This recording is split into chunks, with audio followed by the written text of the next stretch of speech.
The Prince and the Pauper by Mark Twain. Chapter 6. Tom Receives Instructions.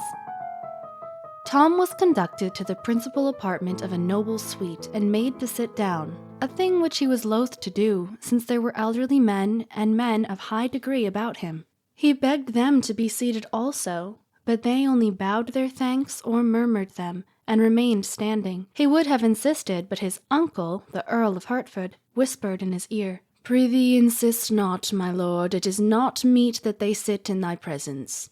The Lord St. John was announced, and after making obeisance to Tom, he said, "I come upon the king's errand concerning a matter which requireth privacy. Will it please your royal highness to dismiss all that attend you, save my lord the Earl of Hertford?"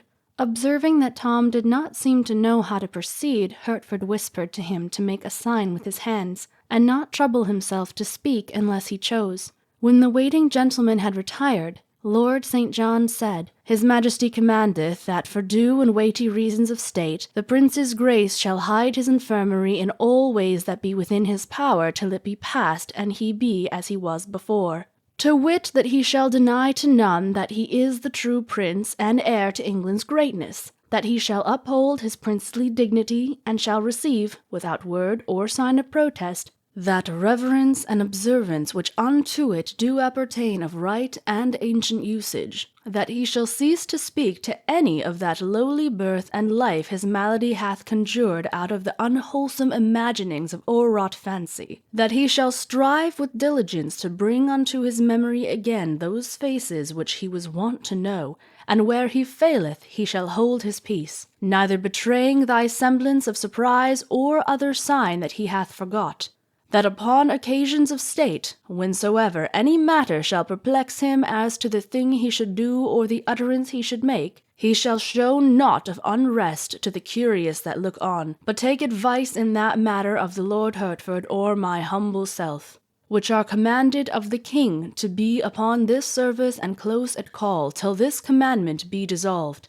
Thus saith the king's majesty, who sendeth greeting to your royal highness, and prayeth that God will of his mercy quickly heal you, and have you now and ever in his holy keeping." The Lord St. John made reverence and stood aside. Tom replied resignedly, "The king hath said it. None may palter with the king's command, or fit it to his ease, where it doth chafe with deft evasions. The king shall be obeyed." Lord Hertford said, "Touching the king's majesty's ordainment concerning books and such like serious matters, it may peradventure please your highness to ease your time with lightsome entertainment, lest you go wearied to the banquet and suffer harm thereby." Tom's face showed inquiring surprise, and a blush followed when he saw Lord St. John's eyes bent sorrowfully upon him. His lordship said, "Thy memory still wrongeth thee, and thou hast shown surprise. But suffer it not to trouble thee, for 'tis a matter that will not bide. But depart with thy mending malady. My Lord Hertford speaketh of this city's banquet which the king's majesty did promise some 2 months flown your highness should attend. Thou recallest it now?" "It grieves me to confess it had indeed escaped me," said Tom in a hesitating voice, and blushed again. At this moment the Lady Elizabeth and the Lady Jane Grey were announced. The two lords exchanged significant glances, and Hertford stepped quickly towards the door. As the young girls passed him, he said in a low voice, "I pray ye, ladies, seem not to observe his humours, nor show surprise when his memory doth lapse. It will grieve you to note how it doth stick at every trifle." Meanwhile, Lord St. John was saying in Tom's ear, "Please you, sir, keep diligently in mind his majesty's desire. Remember all thou canst, seem to remember all else. Let them not perceive that thou art much changed from thy wont, for thou knowest how tenderly thy old playfellows bear thee in their hearts, and how 'twould grieve them. Art willing, sir, that I remain, and thine uncle?" Tom signified assent with a gesture and a murmured word, for he was already learning, and in his simple heart was resolved to acquit himself as best he might according to the king's command. In spite of every precaution, the conversation among the young people became a little embarrassing at times. More than once, in truth, Tom was near to breaking down and confessing himself unequal to his tremendous part, but the tact of the Princess Elizabeth saved him, or a word from one or the other of the vigilant lords, thrown in apparently by chance, had the same happy effect. Once the little Lady Jane turned to Tom and dismayed him with this question: "Hast paid thy duty to the Queen's Majesty today, my lord?" Tom hesitated, looking distressed, and was about to stammer out something at hazard, when Lord St. John took the word and answered for him with the easy grace of a courtier, accustomed to encounter delicate difficulties and to be ready for them. "He hath indeed, madame, and she did greatly hearten him, as touching his Majesty's condition. Is it not so, your Highness?" Tom mumbled something that stood for assent, but felt that he was getting upon dangerous ground. Somewhat later it was mentioned that Tom was to study no more at present, whereupon her little ladyship exclaimed, "'Tis a pity, 'tis a pity! Thou wert proceeding bravely, but bide thy time in patience. It will not be for long. Thou wilt yet be graced with learning like thy father, and make thy tongue master of as many languages as his. Good my prince." "My father!" cried Tom, off his guard for the moment. "I trow he cannot speak of his own, so that any but the swine that kennel in the sties may tell his meaning, and as for learning of any sort soever—" He looked up and encountered a solemn warning in my Lord St. John's eyes. He stopped, blushed, then continued low and sadly, "Ah, my malady persecuteth me again, and my mind wandereth. I meant the king's grace no irreverence." "We know it, sir," said the Princess Elizabeth, taking her brother's hand between her two palms, respectfully but caressingly. "Trouble not thyself as to that. The fault is none of thine, but thy distempers." "Thou art a gentle comforter, sweet lady," said Tom gratefully, "and my heart moveth me to thank thee for it, and I may be so bold." Once the giddy little Lady Jane fired a simple Greek phrase at Tom. The Princess Elizabeth's quick eye saw by the serene blankness of the target's front that the shaft was overshot, so she tranquilly delivered a return volley of sounding Greek on Tom's behalf, and then straightway changed the talk to other matters. Time wore on pleasantly, and likewise smoothly on the whole. Snags and sandbars grew less and less frequent, and Tom grew more and more at his ease, seeing that all were so lovingly bent upon helping him and overlooking his mistakes. When it came out that the little ladies were to accompany him to the Lord Mayor's banquet in the evening, his heart gave a bound of relief and delight, for he felt that he should not be friendless now, among that multitude of strangers, whereas an hour earlier the idea of going with him would have been an insupportable terror to him. Tom's guardian angels, the two lords, had had less comfort in the interview than the other parties to it. They felt much as if they were piloting a great ship through a dangerous channel. They were on the alert constantly, and found their office no child's play, wherefore, at last, when the lady's visit was drawing to a close and the Lord Guilford Dudley was announced, they not only felt that their charge had been sufficiently taxed for the present, but also that they themselves were not in the best condition to take their ship back and make their anxious voyage all over again.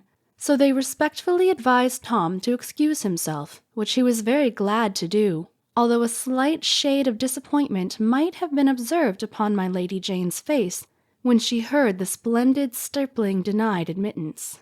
There was a pause now, a sort of waiting silence which Tom could not understand. He glanced at Lord Hertford, who gave him a sign, but he failed to understand that also. The ready Elizabeth came to the rescue with her usual easy grace. She made reverence and said, "Have we learned of the prince's grace, my brother, to go?" Tom said, "Indeed, your ladyships can have whatsoever of me they will for the asking, yet would I rather give them any other thing that in my poor power lieth, than leave to take the light and blessing of their presence hence. Give ye good den, and God be with ye." Then he smiled inwardly at the thought. "'Tis not for naught I have dwelt but among princes in my reading, and taught my tongue some slight trick of their broidered and gracious speech withal." When the illustrious maidens were gone, Tom turned wearily to his keepers and said, "May it please your lordships to grant me leave to go into some corner and rest me?" Lord Hertford said, "So please your highness, it is for you to command, it is for us to obey. That thou shouldest rest is indeed a needful thing, since thou must journey to the city presently." He touched a bell, and a page appeared who was ordered to desire the presence of Sir William Herbert. This gentleman came straight away and conducted Tom to an inner apartment. Tom's first movement there was to reach for a cup of water, but a silk and velvet servitor seized it, dropped upon one knee, and offered it to him in a golden salver. The next tired captive sat down and was going to take off his buskins, timidly asking leave with his eye, but another silk and velvet discomforter went down upon his knee and took the office from him. He made 2 or 3 further efforts to help himself, but being promptly forestalled each time, he finally gave up, with a sigh of resignation and a murmured, "Beshrew me, but I marvel they do not require to breathe for me also." Slippered and wrapped in a sumptuous robe, he laid himself down at last to rest, but not to sleep, for his head was too full of thoughts, and the room too full of people. He could not dismiss the former, so they stayed. He did not know enough to dismiss the latter, so they stayed also, to his vast regret, and theirs. Tom's departure had left his 2 noble guardians alone. They mused a while, with much head-shaking and walking the floor. Then Lord St. John said, "Plainly, what dost thou think?" "Plainly then this, the king is near his end, my nephew is mad, mad will mount the throne, and mad remain. God protect England, since she will need it." "Verily, it promiseth so, indeed, but have you no misgivings as to...